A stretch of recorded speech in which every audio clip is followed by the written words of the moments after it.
Hello and welcome to day 7 of ghost busting and entity removal, and we're going to be doing just a rest and review.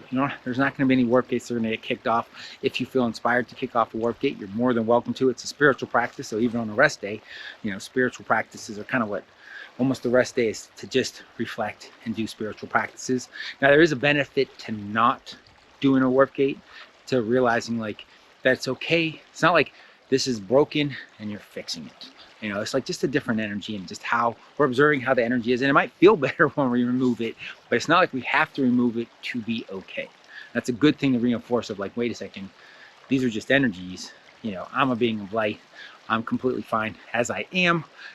Yeah, they might be, kind of bothering you, but it's not a reflection on you. It's just an interaction that's occurring. So there is a benefit to like just taking a day off and like, hey, I don't have to clear, right? Because there is so many entities and so much stuff going on. It can almost get like neurotic of like, oh my gosh, I gotta clear to be okay. And that's the inversion. We don't want to make that connection, as opposed to, it's like, I can choose to clear today. I can choose to kick off a warp gate, clear up these entities. So it's a little bit of review of like, and also just to kind of help you see back to when we started, kind of re-pick up, remember what happened, and also see if there's new realizations that showed up after you started removing and clearing your energetic field, like where you're experiencing stuff. Like new insights can come in, and those new insights aren't limited by time and space. It helps to open that experience of like your multi-dimensional, timeline self, to where you could actually then get new realizations from day 1 because of clearings or warp gates that were kicked off on day 6 or 5. So we're going to go do a little review. So day 1, obviously we installed the etheric restore warp gate, right? And kind of introduced you a little bit to the ghosts and entities and kind of their dynamic. And then we did it on ourselves, just to notice like, okay, are there ghosts on us? And like cleared it. And I reminded you that it wasn't necessarily going to go at like hyper speed. I mean, it's still warp speed and it's going amazingly fast, but it is meant to like kind of scale you into it, to where if you had a ton of entity or etheric like involvement, it wouldn't like rip it off, hopefully, to where it's just like, oh my gosh, I'm afraid, I'm terrified, there was so much on me, this is so big, as opposed to like just kind of easing you into like, yeah, I feel better, right? And it is the warp gate, like if you do a etheric restoring yourself, it's going to keep getting stronger to like ease you into like, yeah, let's keep these entities off us. It's giving them, helping them move on, but it's also clearing your field to where it's like, yeah, we don't need that on us. And it kind of ramps so you don't get like that surprise of like, oh my gosh, there's ghosts everywhere, right? So that was day 1, right? And then day 2, we did it on our house. I kind of went through our house and we were like clearing different areas, and just remember like, where did you start?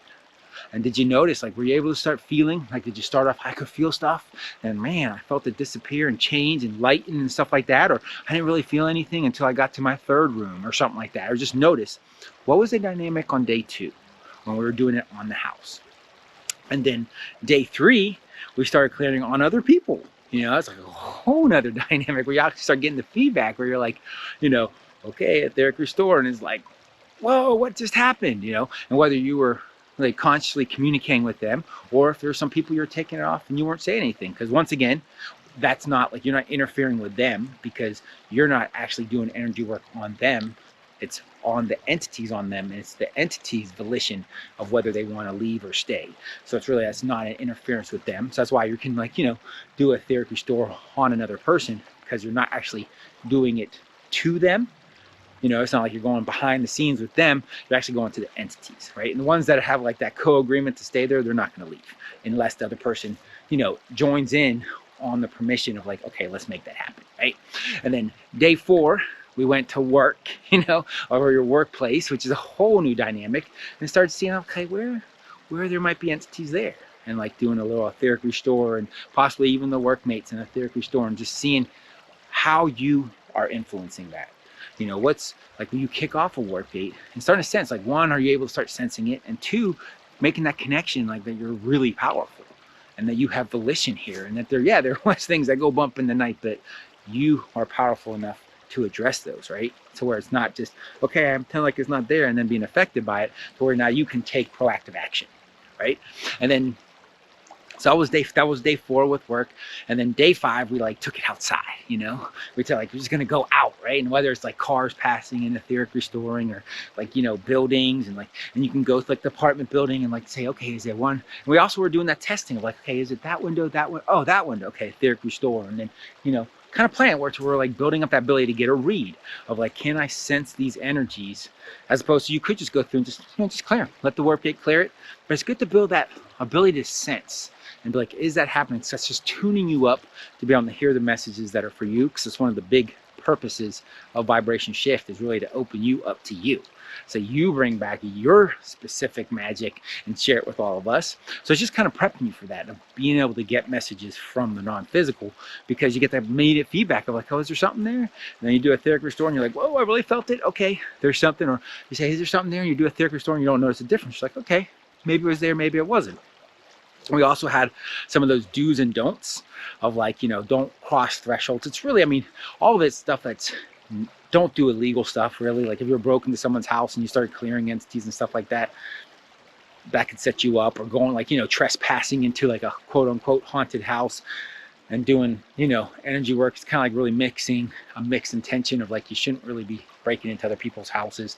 But like if you're invited in, something's, you know, comes on you, or going into a cemetery where you don't have a family member and kind of interfering in that way of like their resting place, but you're clearing them, versus, and it's just more because there's a chance, because you're crossing a threshold to where something could get stuck on you. I mean, you're still doing a service, but it's just better to leave it when you're just starting out to not do stuff like that. But like I said, you could do from outside a cemetery, as long as you're not crossing into it, you can clear stuff. Or if you have a reason to be there, right, and then something happens to jump on you, yeah, you can totally clear it off yourself. But you're not actively going around to grave sites and trying to clear stuff, or actively going into places that might be haunted and clearing it where you don't have permission. If it's a public place and you pay your entrance fee or whatever, then hey, it's fair game. It's been open to the public. It's just the places that are private, you know, that you haven't been invited into. That's where you just want to kind of like, just don't use the tool in that manner. So that was day 6, or sorry, that was day 5. And then day 6 was kind of like that part where I talked about, I mean, just doing the etheric restore, you gain favor of angels, because you're helping those beings or entities move on, and you're freeing the people that are kind of, there's like kind of a co-stuckness to where the person's resonating that field, the entity's attached to that field, and they're both kind of like reinforcing staying stuck, right? So you're really helping. We got a fish jumping behind me. I can talk about entities, it's like, they're here. But so it's like kind of like that, you gain the favor of angels by doing etheric restore and like kind of helping these beings move on. So that's where we had the task of picking 5 cities, 5 towns, 5 regions, 5 areas, to where you're just gonna kind of like print them out and then just do etheric restore, and it really open you up of like, you are that powerful to where you can start clearing a whole city. Like you can kick off that warp gate to like, and we were like, to like, oh, I'm gonna clear that city, pull out some of that distress that's in the city, and like kind of globally, not like globally the whole globe, but globally in that area, start helping people, you know, help lift their, like ease their burden just by using a little bit of your magic. And be like, oh, I'm a etheric restorer, and just taking it as a practice of like, okay, this city, etheric restore, and that little region, etheric restore. And this is something I do every day too. I've got my list of like, you know, places I've been, places where my family live and stuff like that. I'm just like, just doing etheric restore, just clearing some of that out, making it easier for others. And, you know, you just happen to gain, you don't do it to gain the favor of angels, but you do, you know, because you're taking a little bit of your magic to help just ease everybody else. So that was day 6 of like, you know, and also like waking up to like, yep, you are that powerful. And a little bit where we kind of had that read where, I mean, you're pretty much guaranteed that there's going to be etheric involvement in a city, guaranteed. But we had that like clockwise or counterclockwise, and like which one is going to be more effective in this clearing at this time. So that was the other thing that we were playing with on day 6. And then obviously day 7, we're here, we'll rest and review. So looking back, we're going to do a quick review of that again, but just notice what are the things you didn't remember, or now you're remembering, or actually maybe notice in a different way. Like maybe you're like, oh, I didn't see entities, but then there's a part of you like, oh wait, maybe I did pick them up. You know, looking back now, when you did it, you didn't notice it, but now looking back, you're like, oh man, I did pick it up. Or, oh, later in that day, this, and this happened. I completely forgot about that. You know, because the first day we introduced etheric restore, you took them off you, right? What was that experience? Did you notice stuff coming off you, right? And maybe did you do a couple times throughout the day too, of like, let me just take some more off, right? And then Day 2, where we went around our house.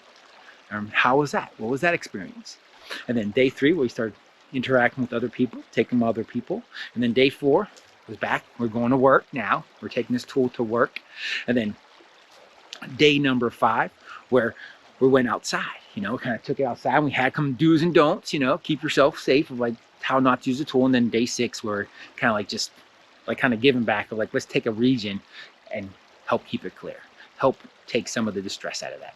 So hopefully you like this rest and review. If you're inspired to do some more clearings now or kick off some more work gates, feel free, but also know you don't have to. And it is good to like just take that break and be like, it's okay, I can let that, like I can have that awareness, there's something there, and I don't have to immediately act on it. Like there isn't something broken, you know, because you're not acting on it. So you can't give that place. But then also, if you're inspired to just say like, oh man, I totally want to clear this, jump on it, you know, trust your intuition. And I just want to give you, you know, whether you want to pivot or permission of like, that you can let that go a day, you know.